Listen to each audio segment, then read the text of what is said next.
Right, good morning, everybody. So we are on to session 4 of archaeology, and we go straight into Joshua. Joshua's northern campaign versus Hazor, and that would be in the book of Joshua itself, chapter 11. Okay, now, so Joshua's northern campaign, he had already conquered the southern cities in chapter 10, by the end of chapter 10. And in the beginning of chapter 11, we read about Yebin or Yebin. Okay, the J is actually pronounced as a Y for Hebrew. So Yebin was the king of Hazor, and Hazor was 10 miles north of the Sea of Canaanite, or more familiar name, Sea of Galilee. And so this is the Sea of Galilee or Canaanite, and 10 miles north would be Hazor. Now, so Yebin united the armies of the local Canaanite kings from the west, north, and south. So this region here, you can see all the arrows. All right, so he united the armies of these local kings to meet Joshua at the Waters of Miram in an effort to defeat Israel, because they knew that Israel was conquering a lot of the cities. So these are the Waters of Miram. Okay, so nearby to Hazor, and the other nearby kings, they're all coming to meet and fight Israel here. Now, a bit of background about Hazor.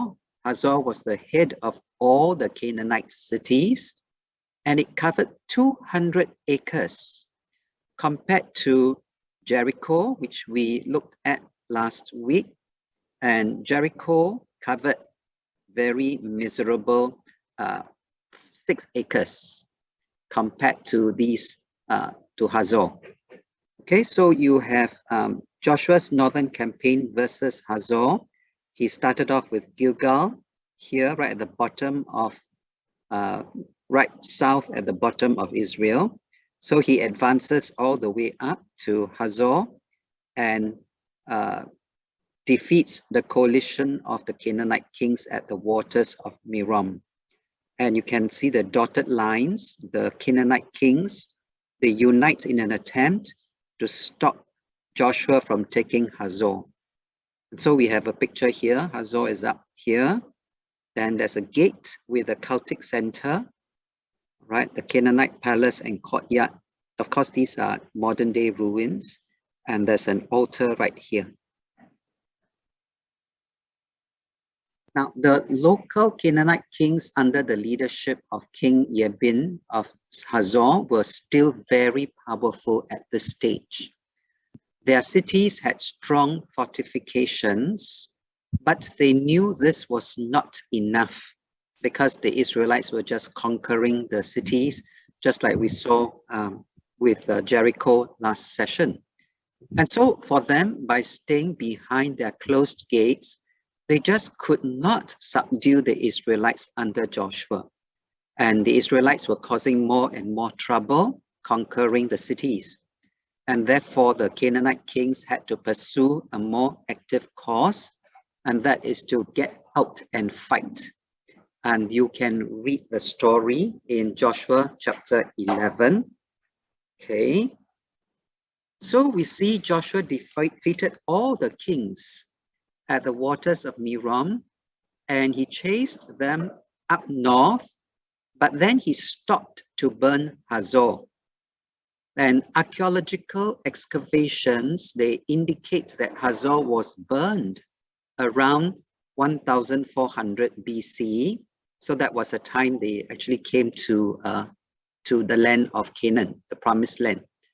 And Hazor was not rebuilt until around 950 BC. So that would be 450 years.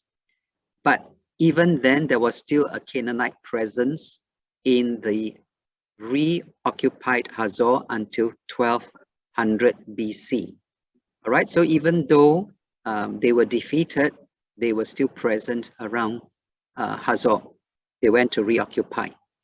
Now this matches the biblical description that Joshua burned Hazor. Can somebody help us turn to Joshua chapter 11? Help us to read verses 10 and 11.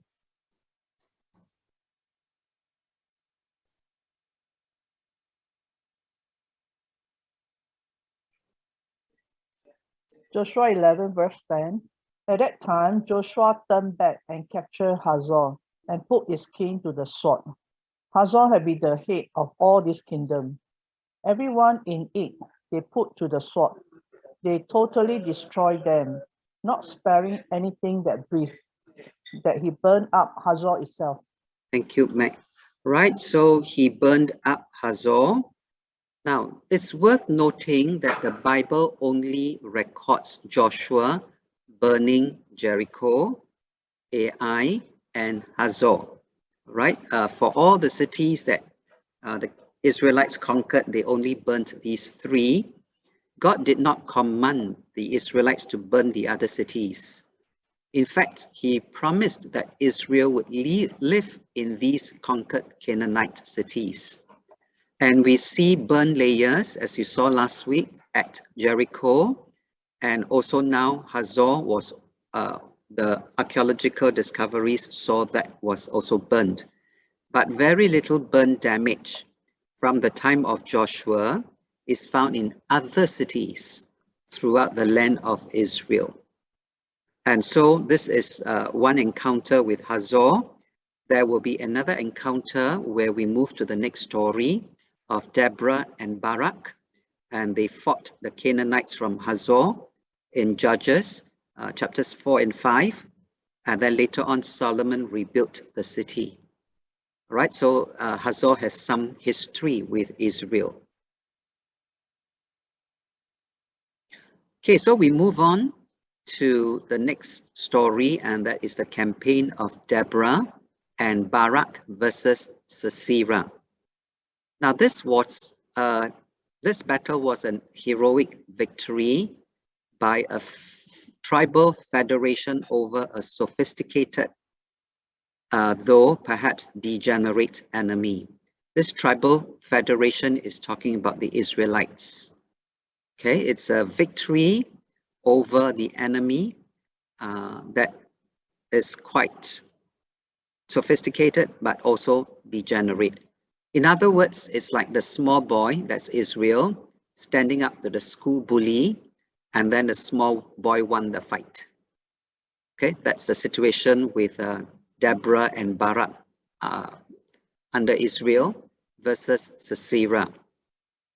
Now, the Canaanites in ancient Israel, they were superior in military technique. They had settled there quite long, compared, of course, to the Israelites just coming in.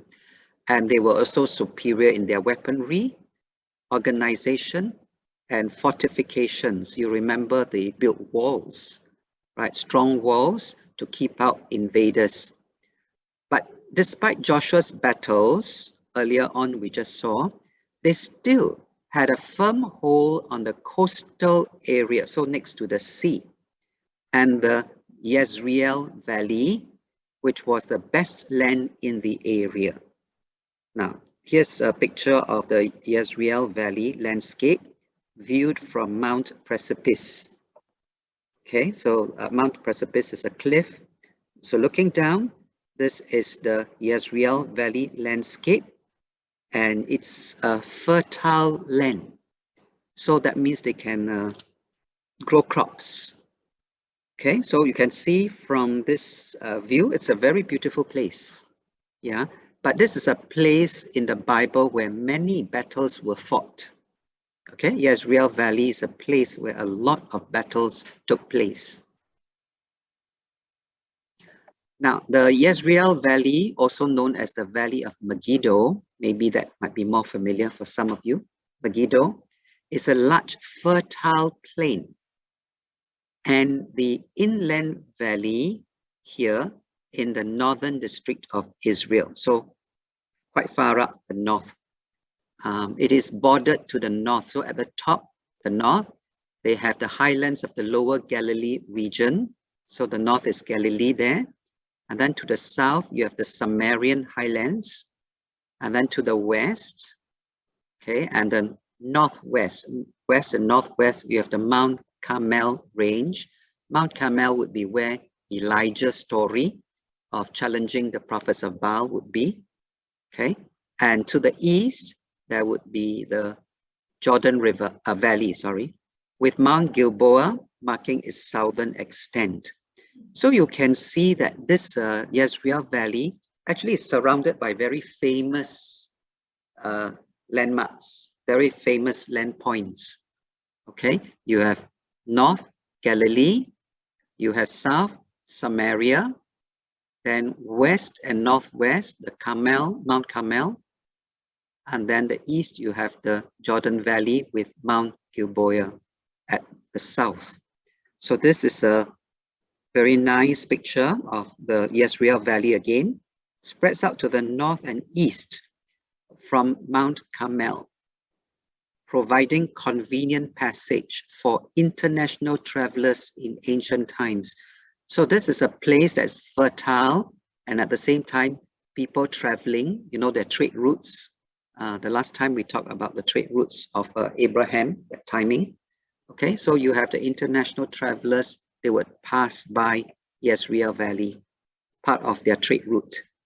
So a beautiful place, flat place where a lot of battles took place. You have more pictures here.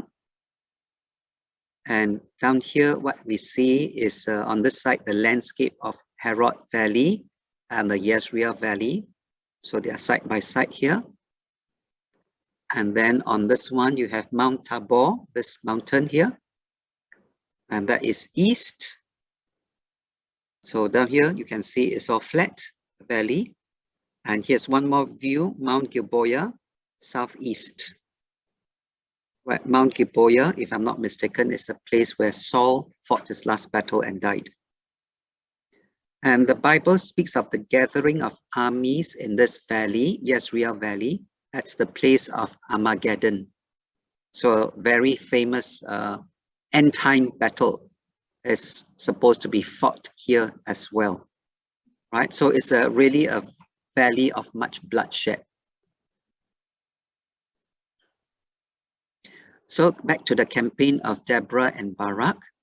Tel Hazor, again, you see the tel, it means it's a mound. That means those civilizations of the ancient past, every time one civilization passed away, the next civilization would build on top of it. So that's a mound. Tel Hazor is located in the Upper Galilee, right? We said just now north, about 15 kilometers north of the Sea of Galilee. Right down here just says the site has been a UNESCO World Heritage Site since 2005. And Hazor is one of the largest and most important biblical tales in modern day Israel. Okay, and biblical texts, they acknowledge Hazor as a great and influential city. And just now Magdalene read from Joshua 11 verse 10, where Hazor is named as the head of all those kingdoms. And here is an aerial view of Tel Hazor. You can see that compared to modern day cities, they're not really very big. Yeah, but they would have a few thousand people living in them.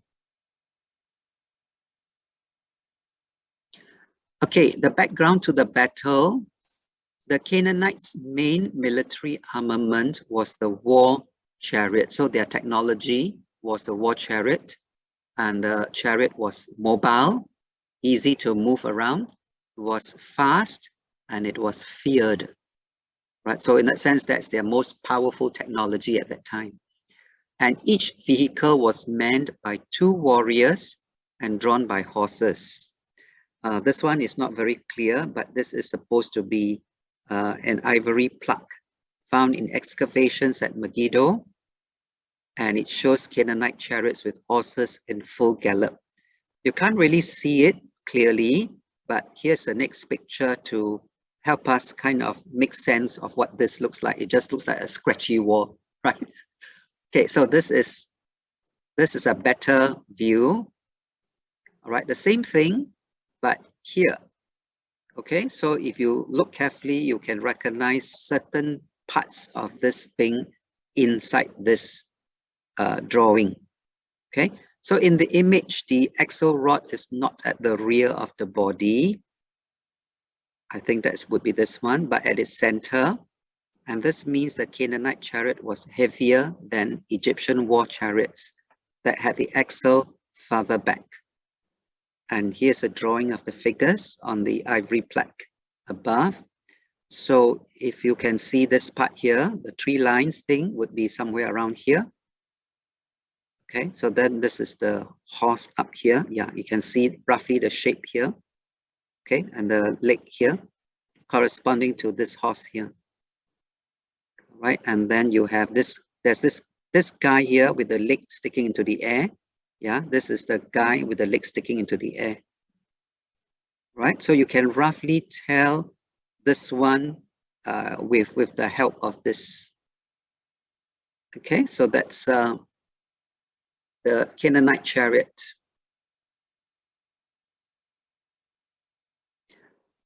At this time, the Federation of Israelite tribes, now remember they were all in tribes, and by judges, they were all like dispersed into their heritage of the part of the land. Yeah, so for them to come to fight against a common enemy, there had to be a federation. They had to send people from their different tribes to join together. So at this time, the Federation of Israelite tribes was headed by Deborah. She was a judge and a prophetess. Now, women, including Miriam, the sister of Moses, have sometimes played a decisive role in Jewish history. Once in a while, women will stand out, and among these women, Deborah stands out also, where she provided leadership, unflinching valor, so she was very brave, and above all, clever strategy and tactics. So she was quite a strategist in fighting this battle against Sasira, which is the same place called Hazon. So here's an illustration of her under the palm tree. And that's what the Bible says about her, distinguishes her with a palm tree. Deborah was a judge of Israel. And for understanding the background, the word judge at that time is not what we understand judge today. For them, in ancient Israel, a judge was a tribal leader who in times of peace had authority to settle disputes and problems. Of course, not all of them did that. Samson did not do that. And in times of war, acted as a rallying point. They would depend on the judge to gather the tribes and organize resistance against the enemy that oppressed them. And Deborah is the only woman judge mentioned in the book of Judges. That's why I say she stands out. She's the only woman judge. And the people of her time had no difficulty accepting her as a judge, which suggests that judges were seen as God's people and their gender ultimately was unimportant if it came to the need for a female judge. And quoting from Judges chapter 4, verses 4 and 5, at that time, Deborah, a prophetess, wife of Lapidoth, was judging Israel. So she was a person who settled disputes and problems. Yeah, she used to sit under the palm of Deborah. So that's named after her. So here's an example of a palm. Imagine her sitting underneath, right? Between Ramah would be the birthplace of Samuel, and Bethel in the hill country of Ephraim. And the Israelites came up to her for judgment. So she was female, but she was a person who settled disputes and problems, right, as their judge.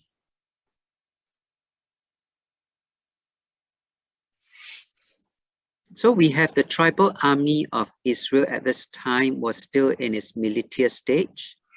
and it was made up of warriors from individual tribes. So they came when they were summoned to battle, but only in an emergency. So they were all tribes on their own, independent tribes. Each clan and family sent their quota of warrior sons to battle. It was not a standing, well-trained army such as Sasira could command, with its cohorts of chariots and its heavily armed pikemen. That's the king of Hazon, and this king's name was Cesira. So here's an illustration of Deborah here. So Deborah faced the sort of problem a modern-day commander might face if he had to fight cohorts of tanks in open country with only lightly armed infantry. So the Israelites were just foot soldiers in that sense. Okay? They didn't have technology like tanks, or in this story, it would be the chariots. And they had no armor-piercing weapons. And with this in mind, thinking of how the Israelites were at a disadvantage, okay, Deborah developed a three-phased campaign for war. So that was a really very strategic woman. She relied on guerrilla tactics familiar to the Israelite tribesmen. So they were just coming in to attack and then back off they went. Exploitation of topography, so they were good with surveying the landscape and weather conditions. So she was good with these tactics, just that one battle. So here's a picture of metal weapons like those used at the time of Deborah and Yael. Okay, so you can see these are not the sharp swords and those that that you would normally see in battle. So her battle, phase one, she summoned as many Israelite tribesmen as she could get, and her main soldiers came from the tribes of Naphtali and Zebulun, right, from Judges chapter 4, verses 8 to 10. Some of the other tribes, they would not come. Okay, so, but those who did camped at Mount Tabor. Just now we had the picture of Mount Tabor, yeah, and it was hilly ground, easily defensible, so not very good place for the chariots, with a flanking position facing the Jezreel Valley.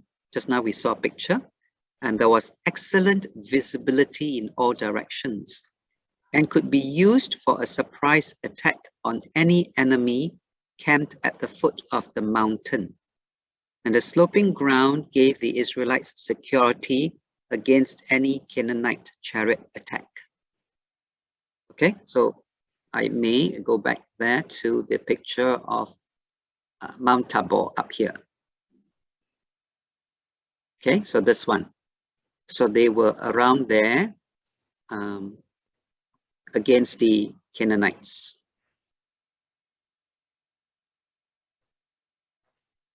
So here's the campaign of Deborah. Battle phase one. The main Canaanite army base was at Harosheth of the Gentiles, and this must have been close to the valley of Jezreel. Valley of Jezreel, you can see here, it stretches all the way here. For the site of the decisive battle was at Tanakh near Megiddo.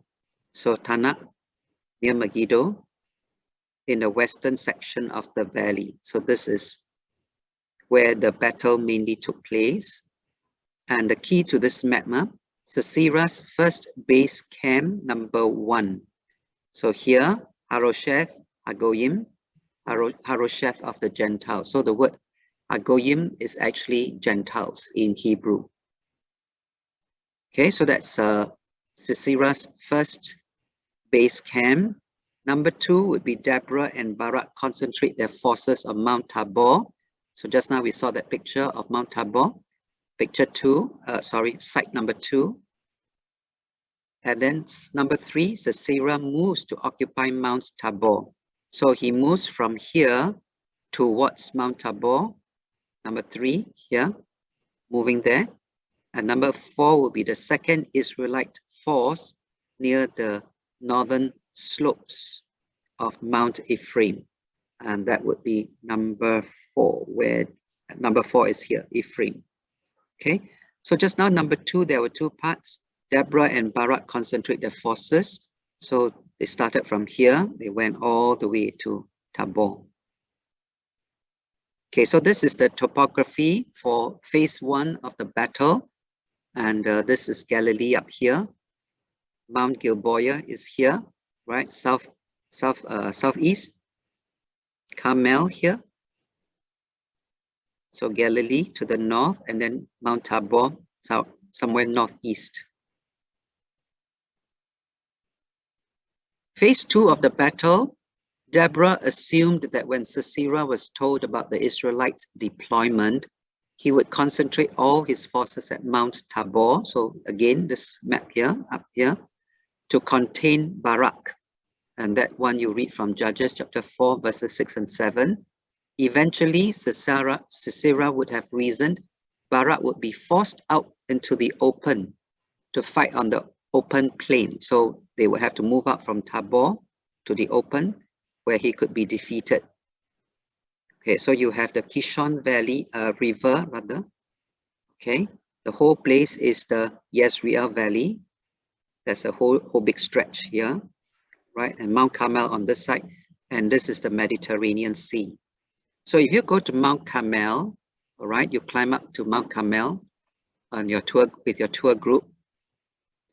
You can see one side would be the Mediterranean Sea, and then on the other side would be Yezreel Valley. So Judges 4 verses 6 and 7, she sent for Barak, son of Abinoam, from Kadesh in Naphtali, and said to him, "The Lord, the God of Israel, commands you, go take with you 10,000 men of Naphtali and Zebulun, and lead the way to Mount Tabor." So Mount Tabor, I will lure Sasira, the commander of Yebin's army. Now the name of the king of Hazor is called Yebin. It's like a dynastic name, something like Pharaoh. Okay, just like Pharaoh is the name of every king from Egypt. So Yebin is the name of or the title of every king of Hazor. So this is Sasira. Sorry, so Cesira is not the king, it's the commander of Yebin's army with his chariots and his troops to the Kishon River, and give him into your hands. So there were fights around Megiddo, Tanakh area, where the Kishon Valley was. Harosheth Ha-Goyim, this was where the Sisera started out with, okay, going towards Mount Tabor to confront. So Deborah had a second force from Ephraim at her disposal. She used this body of soldiers to draw Sisera away from his vigil opposite Mount Tabor towards the swampy area of the Kishon River in the western part of the Yezreel Valley, and she must have provided good reason for him to abandon his first position, which the Bible does not tell us what it was. But it must have been a movement threatening the unprotected plain, and only this would have induced Sasira to break camp and move in the direction of the Kishon River to secure the narrow pass between the Carmel and the Tivon Hills, leading from the Yezreel Valley into the coastal plain. And whatever her trick was, it worked. Phase 3 of battle. Deborah was probably waiting for the rain to turn the Kishon River and its tributaries into a muddy pit. Okay, when she received the confirmation she hoped for, she gave Barak the signal to attack. Go, this is the day the Lord has given Sasira into your hands. So Sasira is the army commander of Yebin. Okay. So her assault caught Sasira's troops in the flanks or rear, or possibly both. And at that point, the Ephraimite force joined the main battle. You read from Judges 5, verses 13 and 14. At Barak's advance, the Lord routed Sasira and all his chariots and army by the sword, and Sasira abandoned his chariot and fled on foot. What happened was a sudden downpour, heavy rain, helped the Israelites considerably and turned Sasira's defeat into a rout. The Song of Deborah tells how the Kishon River rose and swept away in its torrents the enemy's horses and chariots. Chapter 5, verse 21. The heavily armed infantry was bogged down. You see, the chariots, now they became a disadvantage and hampered the Canaanites in their movements, and the Israelites warriors fell on them and wiped them out. So here's a picture. You can imagine war horses trapped in thick mud. So with their chariots, right, the Canaanites would have been stuck and they could not fight the battle, so no way they could win.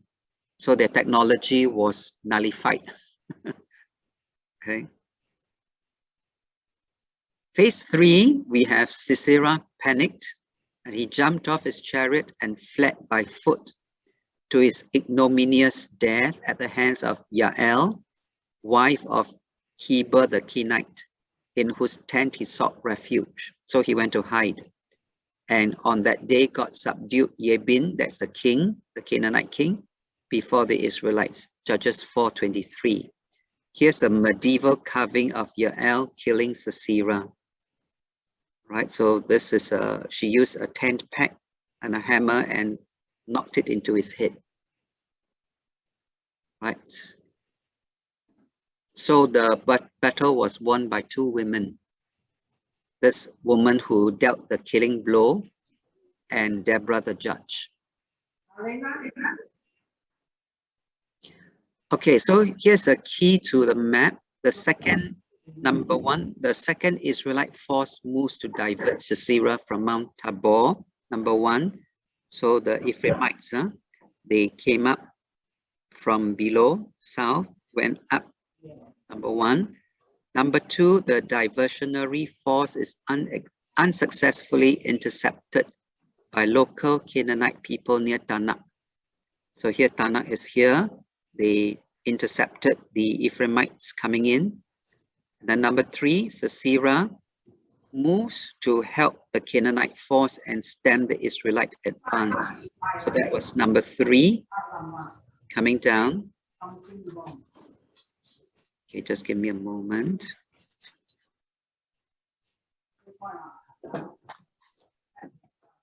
Yes.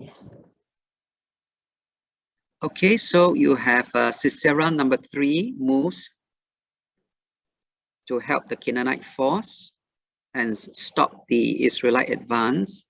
And then number 4, we have Deborah and Barak follow Sisera. So they were supposed to engage at Mount Tabor just now. So both opponents, they came down. And then at number 5, Deborah and Barak overcome Sisera by the river Kishon. This is the river Kishon is here. Okay, and the tributaries. And that's number 6. Sisera's army flees at number 6. This is the muddy area with the heavy rain. And then 7, Sisera escapes on foot and is killed by Yebin. So he went all the way up to the site. Killed by Yael, sorry. Okay, so that's the topography and how the armies of both sides engaged.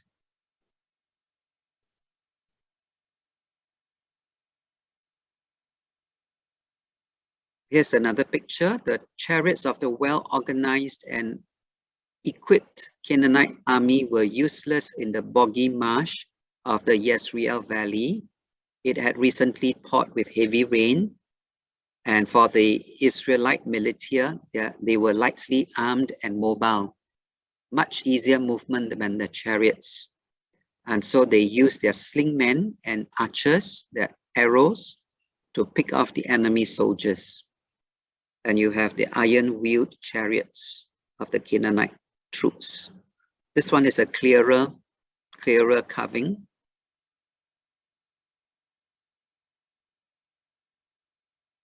And this is a picture of Mount Tabor and the Yezreel Valley again, Yezreel Valley below. This is the scene of the battle between Barak and Deborah's forces and Sasira, the general of King Yebin of Hazon. So the story goes, actually Yebin and his general Sasira counted on their iron-wheeled chariots, which were effective on the flat plain if you fight there below Mount Tabor. But what they did not foresee was the heavy rain that turned the ground into a quagmire, and that gave the lightly armed Israelites the advantage. And so God turned the battle in the favor of the Israelites with the strategy of this woman, right? This judge was very capable. Okay, then we move on to the next part. You have David versus Goliath with a sling. Okay, so it may seem to us today quite an incredible feat, but possible if you actually understand the background. War in the Bible lands was not formally declared as it is today. Yeah, a commander would simply just pitch his camp in enemy country.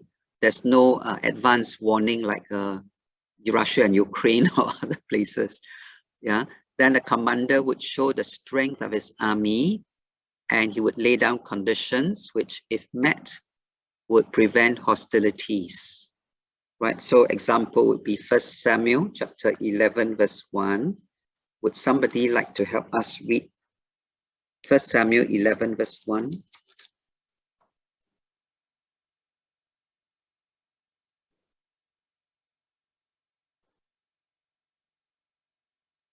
First Samuel 11 verse 1.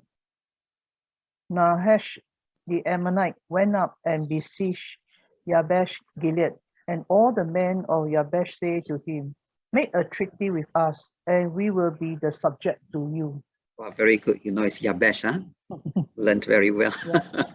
Okay, so in this one verse here, you see the Ammonite king Nahash, okay, went to besiege Jabesh Gilead, and so what he did was he pitched his tent in enemy country, and that is facing Jabesh Gilead, and the people from Jabesh tried to make conditions with him, make a treaty with us. Okay, so he showed them the strength of his army. And sometimes the actual combat would be left to selected champions. They don't fight, they don't get the whole army to engage, right? Sometimes they would just send a champion to represent their army, just like in the story of David and Goliath. So Goliath came out as a champion representing the Philistines, and he challenged the Israelite army. And then later on, David went out to represent Israel. You can read that story in 1 Samuel 17. Okay, so what we are actually interested in is the idea of David versus Goliath with a sling. So David went to battle with 5 stones. You can read that in 1 Samuel 17, verses 40 and 49 to 50. And he took his staff in his hand, so that was his shepherd's stick. And then he chose 5 smooth stones from the stream and put them in the pouch of his shepherd's bag. And with his sling in his hand, he approached Goliath the Philistine. Then he reached into his bag and he took up one of the 5 stones. So great faith, just 5 stones, but he only needed to use one. He slung it and he struck the Philistine on the forehead. Very accurate. and the stone sank into Goliath's forehead, and he fell face down on the ground. So David triumphed over the Philistine with a sling and a stone. That's all, right? No sword. So here's a picture, a cache of slingshots found in the ruins of Lachish.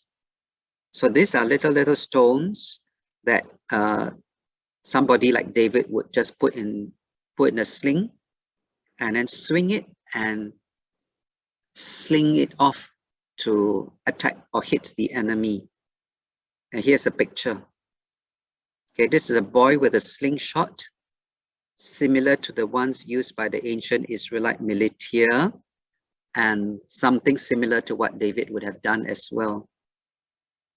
Okay, you can see this is quite modern day guerrilla dressing, right? So you can see if this is what happened today, then it is something that has happened long ago, the training. Among all these soldiers, there were 700 chosen men who were left-handed, each of whom could sling a stone at a hare and not miss.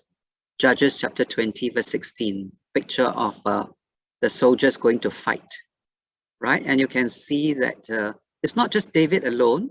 Here in this story, you can have 700 chosen men, left-handed men, and they use a sling, and they can use a sling with a stone to hit a hare, which is very incredible, isn't it?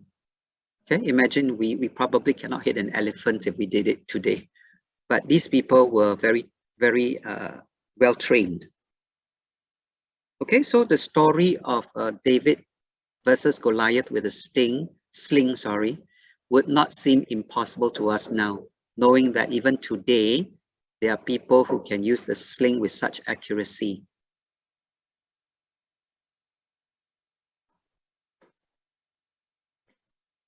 Okay, moving on to the Old Testament, you have a lot of kings fighting in the Old Testament. So here is some background where you have the Assyrian. Sorry, this thing is blocking the way. I have to. Assyrian Limmu lists. What are those?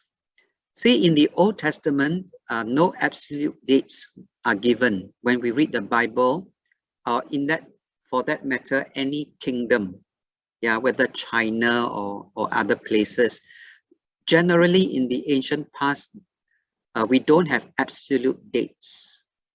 They only have relative dates.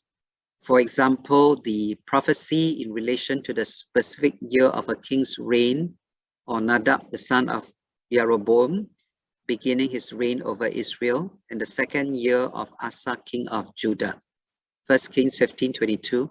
So their dates are related to the reigning king. Yeah, they have dates related to the reigning king. They don't have an absolute date like today. We have 2022. Yeah, 2022.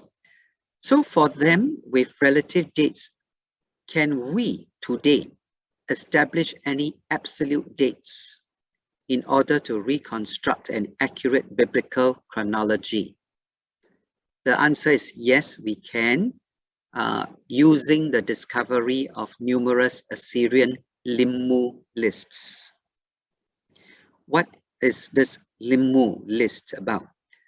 Well, the Assyrians, they had a practice of naming each year after a particular person, which they called the Limmu. So the Limmu, or the person, is actually a reference point, a point of reference. And this Limmu is usually somebody important, like a high official of the court. They would date their year according to this important person, or the governor of a province, or the king himself. So there were three possible people they used as a reference point for dating.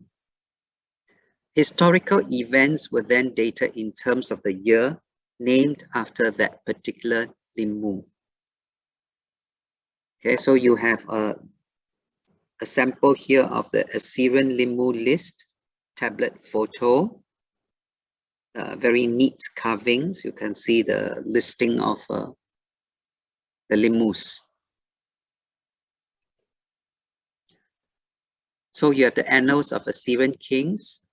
The nation of Israel had numerous interactions with the Assyrians, and these interactions are recorded in their annals. Okay, they are records. One inscription, the Kirk monolith of Shalmaneser III, lists King Ahab as one of the kings of a Western coalition that fought against Shalmaneser III in the Battle of Karkar, which has been dated to 853 BC. This is the Kirk monolith of Assyrian king Shalmaneser III, which mentions Ahab, king of Israel. You can see there's a picture like the king there, huh? Yeah, the head of the king, and then probably the beard or the covering. Yes, and then this is the arm, and then this is the body of the king. And somehow they have inscriptions there. So pretty clever, artistic as well. The king, a picture of the king as well as the inscription. So you can see archaeology really leaves a lot of records behind for us to discover. So another inscription, the black obelisk of Shalmaneser III, states that King Yehu brought tribute to Shalmaneser in 841 BC. So this is how we can date absolutely, because we have to take reference from a limu, somebody important. In fact, the black obelisk includes a carving of Yehu bowing before Shalmaneser, and is the only depiction yet discovered of a Hebrew king. So the Israelites, they do not carve pictures of the Hebrew kings. Yeah, the dating of these inscriptions allows us to date the chronology of kings of Israel and Judah as listed in the biblical books of Kings and Chronicles. So based on the Assyrian kings' annals, we have the dating. Okay, so this is a carving or an inscription. The black obelisk, it depicts King Yehu bowing before Shalmaneser, king of Assyria. So this must be King Yehu. Bowing before this one would be Shalmaneser, king of Assyria. And the inscription reads, the tribute of Yehu, king, son of Omri. And it says, I received from him silver, gold, a golden bowl, a golden vase with pointed bottom, golden tumblers, golden buckets, tin, a staff for a king, and spears.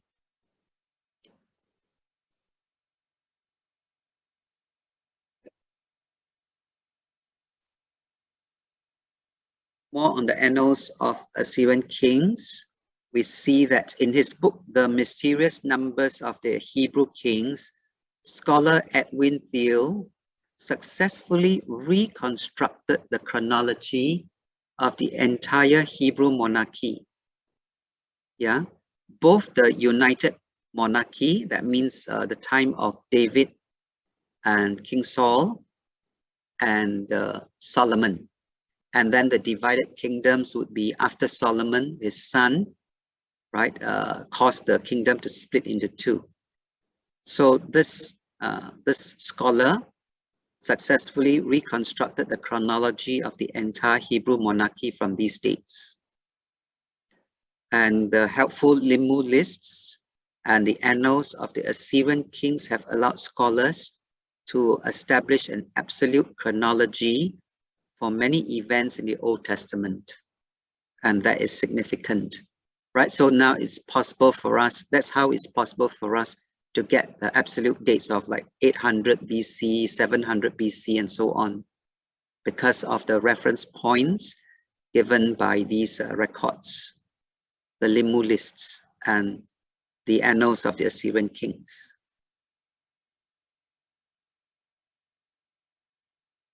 So archaeological evidence for people in the Bible. So you have, again, this one. This is Yehu, from 2 Kings chapter 10, verse 28 to 33.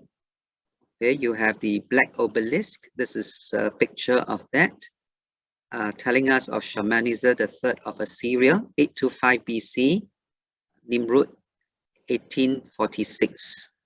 And Jehu bows and brings tribute, the same picture that we had just now.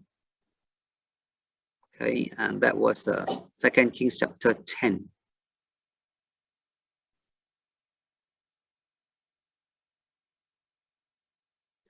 And one more, we have Jehoiakim, 2 Kings chapter 24, verses 10 and 11, and chapter 25, verses 27 to 30. And this is a Babylonian Chronicle history. You have 605 to 594 BC, translated in 1956.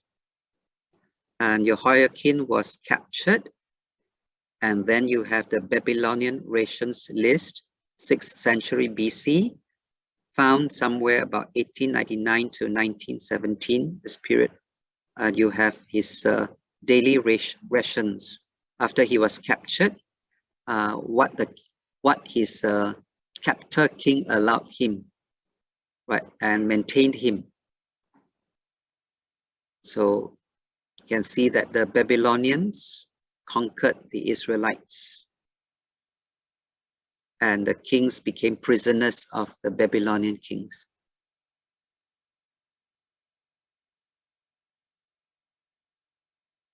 Okay, we move on to another king, Sargon II. And the amazing thing about this is in Isaiah chapter 20, verse 1. This is the only reference to Sargon, King Sargon, in the whole Bible. Would somebody like to turn to Isaiah 20, verse 1 and read that for us?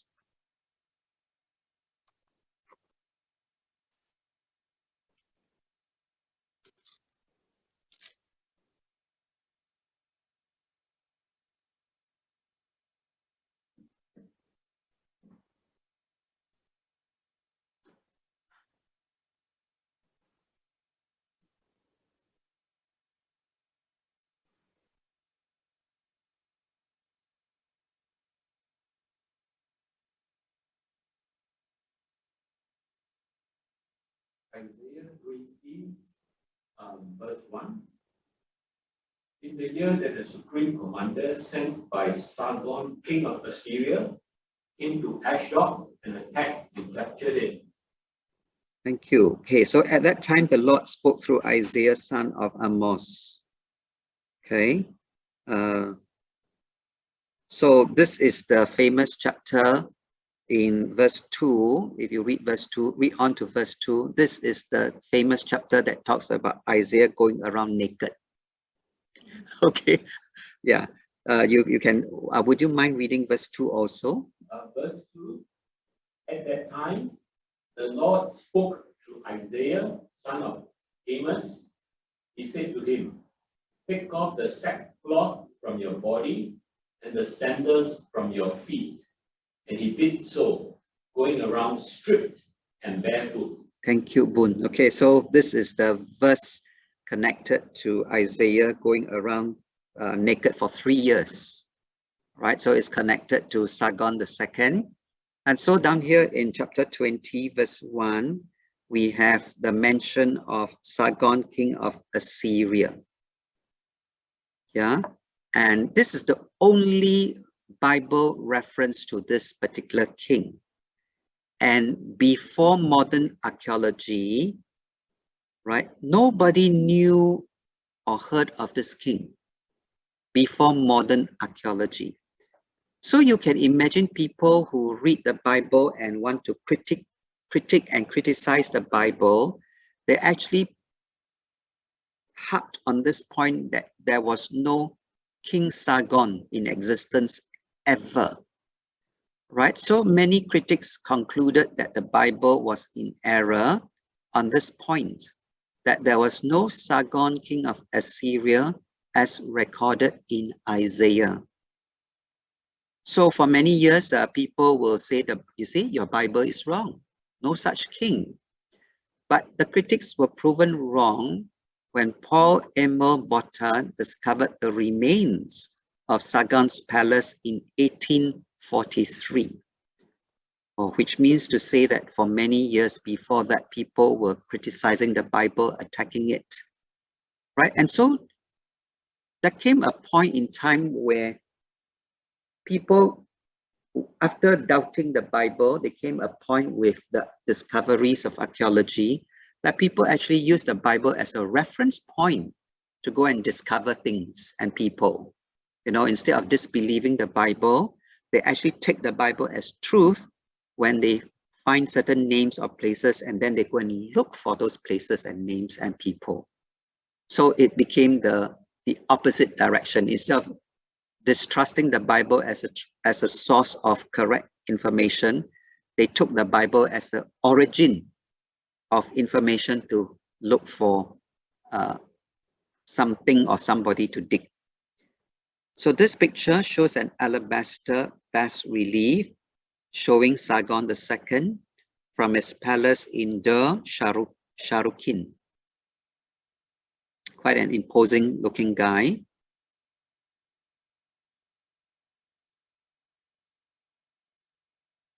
So besides discovering the king, discoveries made at Sargon's palace helped to verify and supplement the biblical account of the fall of Samaria.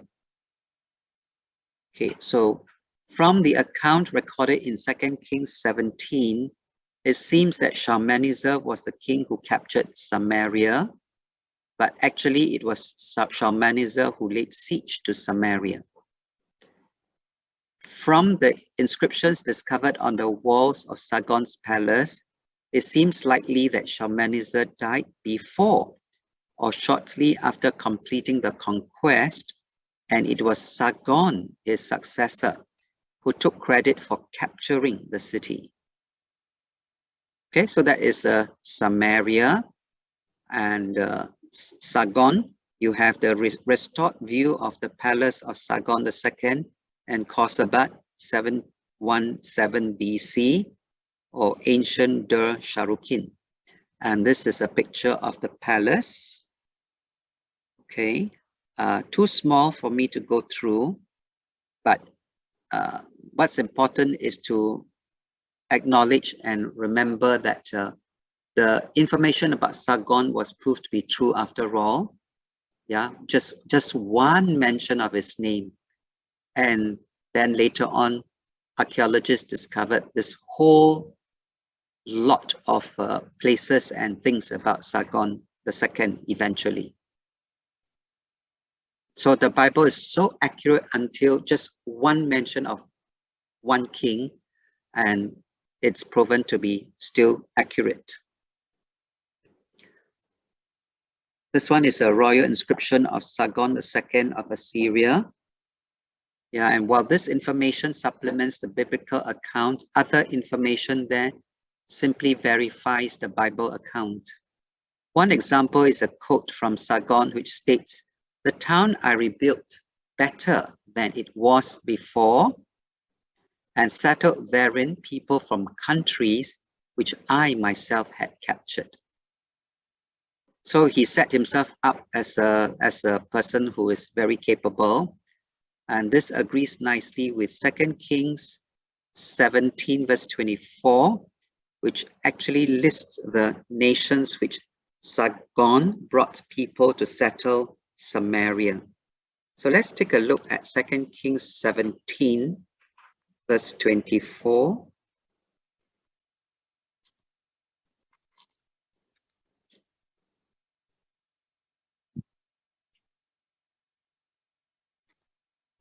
The king of Assyria brought people from Babylon, Cutha, Ava, Hamath, and Sepharvaim, and settled them in the towns of Samaria to replace the Israelites. They took over Samaria and lived in its towns. Okay, thank you, Kevin. So in this part of the Bible story, this is where the the northern kingdom of Israel was attacked and sent into exile by the Assyrian Empire. Okay, they were exiled by the Assyrian Empire. This is the part of the Bible story. And so Sargon brought people from other places to settle in Samaria. The strategy of these conquerors of the ancient past was that when you conquer places as you went, you mix up the population. All right, so you transport people from this place, that place, and the other place to mix them with the people living in this original place, so that the number of people there becomes too small for any one group of people to rebel, right? To rebel and fight back, because they all come from different countries, you see, and they're not likely to gang up with each other. So this was the ancient strategy of conquering empires such as the Assyrian, to mix up the population of all the different peoples that they conquered. Then there's no communication because they don't speak the same language. That's one. And when they are deported to different places, the population is too small to form a fighting force against their conqueror. So this is Sargon, yeah, settling people in Samaria. And you have the winged bull of Sargon II. Okay, you see the sculpture known as an Lamassu, or maybe with the N, I should read as an I here, Yamassu. The sculpture, weighing over 15 tons, was discovered by Paul Botta. Just now remember the name? Paul Botta was the one who discovered King Sargon, and that was in 1843. And this sculpture was at the palace gates of the biblical Assyrian king Sargon II, 722 to 705 BC. 722 would be the date, the year of the Assyrian exile of Israel. Yeah, the northern kingdom of Israel was conquered and exiled. And that was in Khosabat, Iraq, modern day. Sargon was previously unmentioned in any text outside the Bible. And as we read just now, Isaiah chapter 20, verse 1 is the only place where Sargon was mentioned. And you have an inscription at the palace says, Sargon captured Samaria, his first year. That was in chapter 20, verse 6. 20, verse 6. In that day, the people who live on this coast will say, see what has happened to those we relied on, those we fled to for help and deliverance from the king of Assyria. How then can we escape? Okay, so this is talking about those who tried to enlist Egypt's help against their enemies. And between the lakes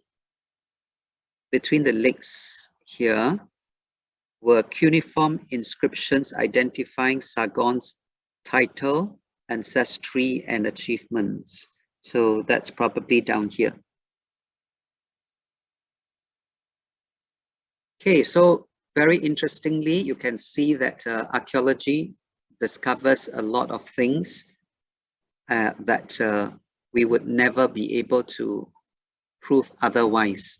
And it's given us a lot more information than what the Bible tells us. Okay, actually we stop here, but since we're early, I can go on to a few more, one more slide or so. One more is Belshazzar. For years, many historians denied the historical character of Belshazzar as the king of Babylon in Daniel 5.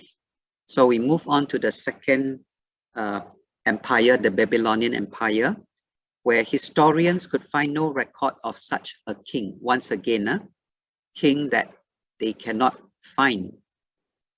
So this is Belshazzar. The correct king who was supposed to be the legal king at that time was Nabonitis, and he was known to be the king at the time of this Medo-Persian conquest of Babylon. Now, just in case Belshazzar is not a familiar name to you, Belshazzar is the king who was celebrating with a feast, and then there was this, the finger that started writing on the wall. Okay, so that comes up with the, what was the saying that said the writing on the wall? Yeah, okay. So this was the king who was celebrating, and then he was very shocked and frightened because a finger started appearing and writing on the wall and talk about his being defeated. And then he did not understand the meaning of the writing because it was not a language that he spoke. So he asked around for people to interpret, and he finally got Daniel to come and interpret it. Okay, so Daniel was the only person who managed to interpret the handwriting on the wall. And when he interpreted it, his interpretation came true. Okay, but before it came true, Belshazzar made a promise to him. So let's look at this archaeological background. In 1845, Sir Henry Rawlinson found an inscription while excavating at ancient Ur, which stated that Nabonitis associated with him on his throne his eldest son, Belshazzar, and allowed him the royal title. So this is actually the same translation as Belshazzar. Okay, so Nabonitis allowed his eldest son, Belshazzar, to take the royal title.